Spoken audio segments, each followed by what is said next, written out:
আসসালামু আলাইকুম viewers, welcome to another video. আজকে আমরা তৈরি করব আলুর পাকোড়া, অরিজিনাল আলুর পাকোড়া। দেখতে পেঁয়াজের মতো মনে হচ্ছে, কিন্তু আসলে এটা টোটালি আলু দিয়ে বানানো। মানে পুরো ভিডিওটা দেখলেই বুঝতে পারবেন। এবং এইটা আমি দুইটা বানাইছি। এটা আমি ঝাল করে বানাইছি, এটা আমাদের জন্য, আর এটা বানাইছি বাবুদের জন্য, যারা বাবুরা ঝাল পছন্দ করে না। বাবুদের একই রকম কথা, জাস্ট ঝাল আমি ওখানে মরিচ দিছি, আর এটাতে মরিচ দিয়ে নিই। আচ্ছা, এখন আপনাদের দেখাই মুচমুচা কতটুকু হয়েছে। দেখছেন, আওয়াজ পাচ্ছেন কতটুকু মুচমুচ হয়েছে, একদম মুচমুচে। বাবুরা ফ্রেঞ্চ ফ্রাইয়ের স্বাদ পাবে। তো চলুন আমরা এটার রন্ধন প্রক্রিয়াটা এবার দেখে আসি। ভিউয়ার্স, আলুগুলোকে আমরা এখন গ্রেড করে নেব। গ্রেড করার জন্য যে গ্রেটার আছে, জানেন তো গ্রেটারগুলো, এই গ্রেটার থেকে আপনি এই মোটাটা, যেটা চিকুনা নেবেন না, মোটাটা দিয়ে গ্রেড করবেন। দেখাই দিই একটু লম্বালম্বি করে করার চেষ্টা করেন, যেহেতু পাকোড়া লম্বালম্বি হলে ভালো হয়। এবং লম্বালম্বি করে করবেন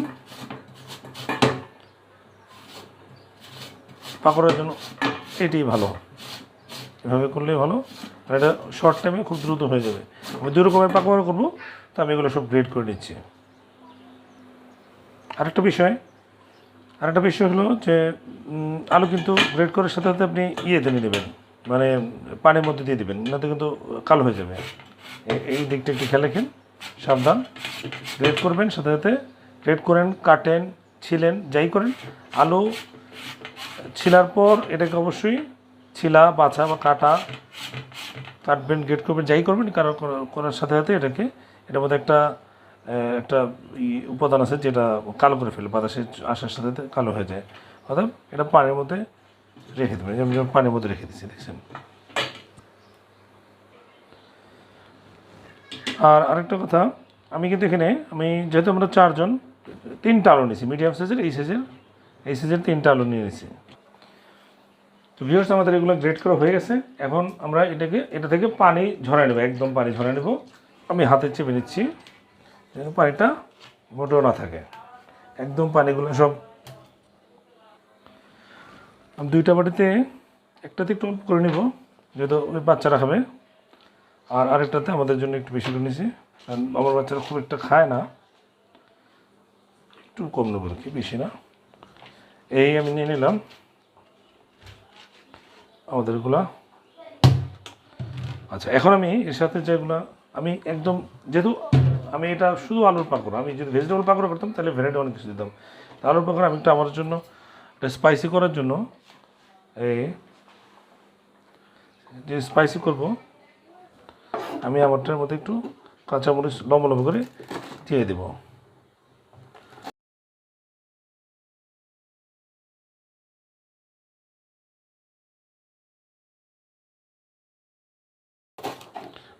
ঝাল ঝাল করে করবো, আমি পরিমাণটা একটু বেশি দিছি। আমি 3-4টার মতো লাল কাঁচামরিচ আর 2টা সবুজ কাঁচামরিচ দিছি। আপনারা একটু কম করে দিন, এত বেশি আমি একটু ঝাল করে করতে যাচ্ছি। আর বাচ্চাদেরটা আমি 1টা লাল কাঁচামরিচ, 1টা সবুজ কাঁচামরিচ দেবো, তাও মনে হয় বেশি ঝাল হয়ে যাবে। একটাই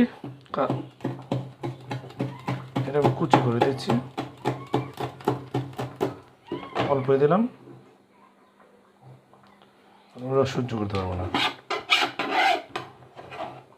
তাহলে এই হলো আমার আর দেবো পেঁয়াজ, আর পেঁয়াজ দিয়ে দেবো।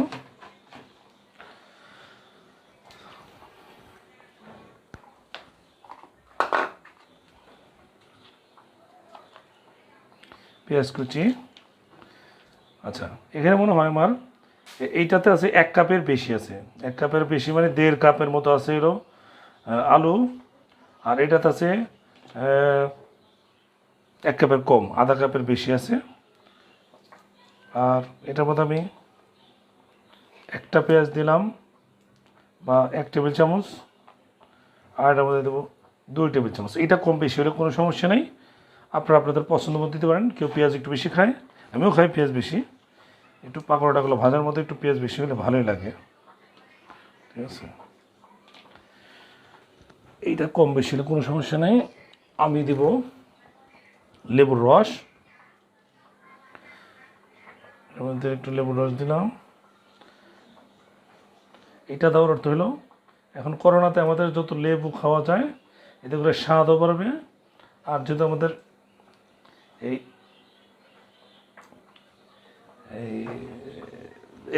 এই এই অ্যাসিড জাতীয় খাবার যেগুলো আছে এগুলো একটু বেশি বেশি করে খাইতে বলছে। আমরা দিয়ে দিলাম একটু লেবু, দিব একটু লবণ,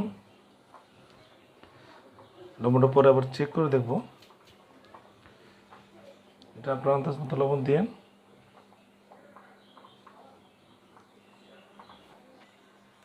এবার আমি এর মধ্যে মশলাগুলো দিয়ে দেবো। যেহেতু ঝাল আছে আমি মরিচটা একটু কম দিব, হালকা একটু মরিচ দিলাম কালারের জন্য।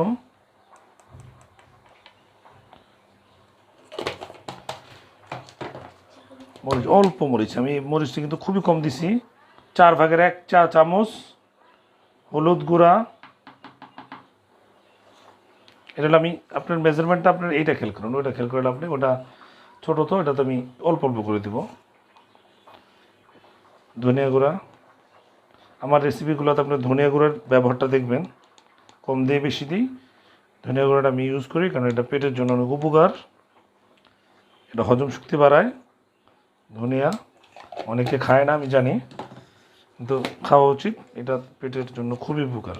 প্রত্যেকটা উপাদান বাংলাদেশে যতগুলা ইয়ে আছে মশলা আছে প্রত্যেকটাতেই কিছু না কিছু হার্বাল মানে শরীরের জন্য উপকার করে। প্রত্যেকটাতে উপকারী উপাদান আছে। জিরা, এটা জিরা দিয়ে দিলাম আমি। এখন জিরা দিছি অল্প, হাফ চা ওই কোয়ার্টার চা চামচ। আর দেবো একটু গরম মশলার গুঁড়া। এই গরম মশলার গুঁড়াটা আমি কিনে আনা, এটা আমার একটা কোম্পানির গরম মশলা, আমার খুব ভালো লাগে, আমি নামটা বলতেছি না, এটা আপনারা সবাই জানেন, নাম বলতেছি না।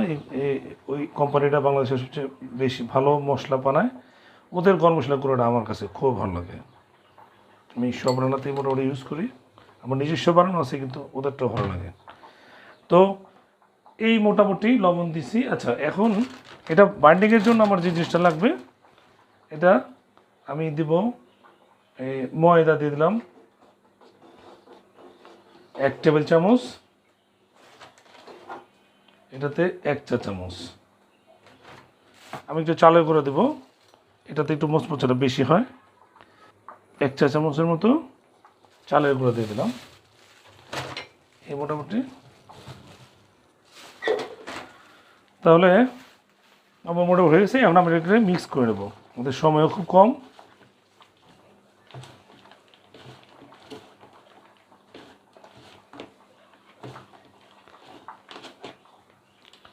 আমি আর একটু না, আমার একটু ইয়ে ব্যবহার করতে হবে, বাইন্ডিংটা ভালো হচ্ছে না।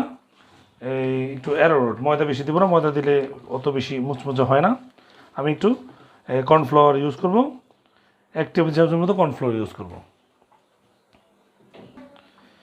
আচ্ছা, যেহেতু লবণ মশলাগুলো ভালোভাবে মিক্স হয়, এইটার দিকে খেলে রাখবেন, ভালো করে মিক্স করে নেবেন, একটু কষলায় করেন, কোনো সমস্যা নাই। আর আমি দিয়ে দেবো 1 টেবিল চামচ, আর একটু লাগবে, 1 টেবিল চামচ লাগবে।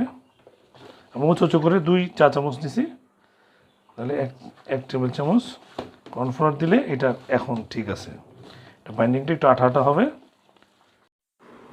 ভালোভাবে মেখে নেবে একদম চটকে সবগুলো উপাদান যেন একসাথে মিশে যায়। চলুন আমরা এবার ফ্রাই করতে যাই।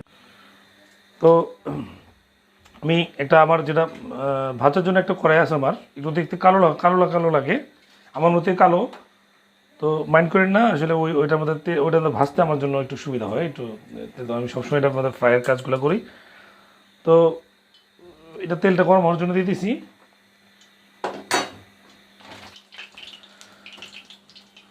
আমি ছোট ছোট করে বল করে ছাড়ছি, আমি বাবুদেরটা ছাড়ছি আগে, যেটাতে ঝাল কম, আমি যেন তেলটা যেন ঝাল না হয়, ঠিক আছে। ছোট ছোট করে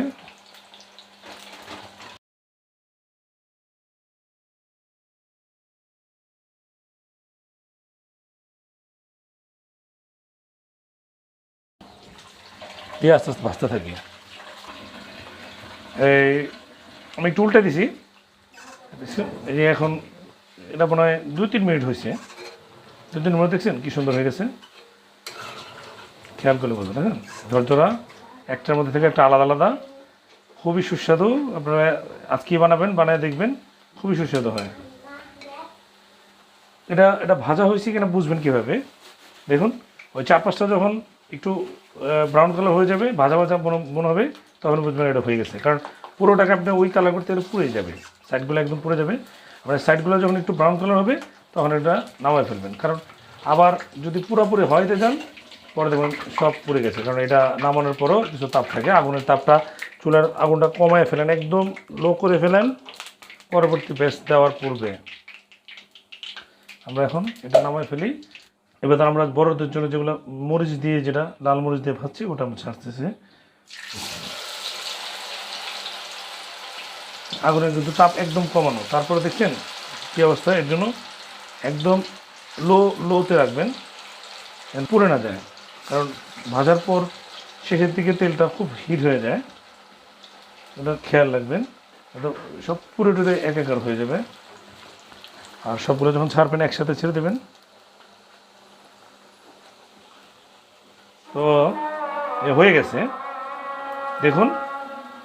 এটা এখন আগুনের তাপটা আমি কমাই দেবো, একদম পানিটা কমাই দিয়ে আমি এগুলো উঠে ফেলবো।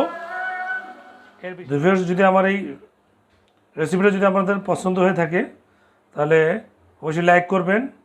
আর যদি কোনো পরামর্শ থাকে কমেন্টস করবেন।